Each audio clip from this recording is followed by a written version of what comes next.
Hello. ഇന്ന് പുലാവന്തോളുള്ള നളഭാഗം വെജിറ്റേറിയനിലെ പാവ് ബജി. അതെ, ഒരു നോർത്ത് ഇന്ത്യൻ ഡിഷാണ്.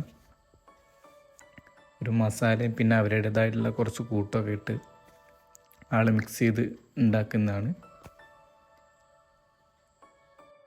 ഈ മഴക്കാലത്ത് ചൂടോടെ കഴിക്കാൻ പറ്റിയ ഒരു കിടിലം ഐറ്റം തന്നെയാണ്.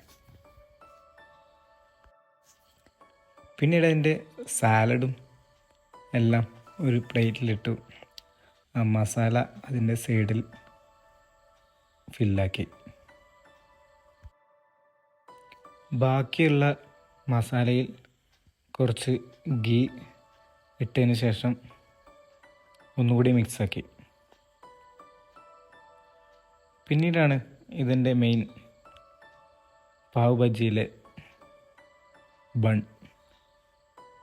അത് നാലാക്കിയിട്ട് ആ ബാക്കിയുള്ള മസാലയിലുള്ള ചട്ടിയിൽ വെച്ച് മിക്സ് ചെയ്തു ചൂടാക്കി.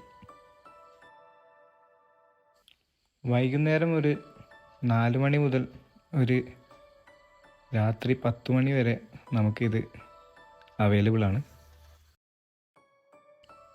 ചൂടായി എല്ലാം സെറ്റായതിന് ശേഷം അവ പ്ലേറ്റിലേക്ക് വീണ്ടും അവരുടെ മസാല ഇട്ട് പിന്നീട് കുറച്ച് നാരങ്ങ പിഴിഞ്ഞ് സെർവ് ചെയ്തു. സംഭവം അടിപൊളിയായിട്ടാണ്. കഴിച്ചവർ കമൻറ്റ് ചെയ്യുക, ഷെയർ ചെയ്യുക.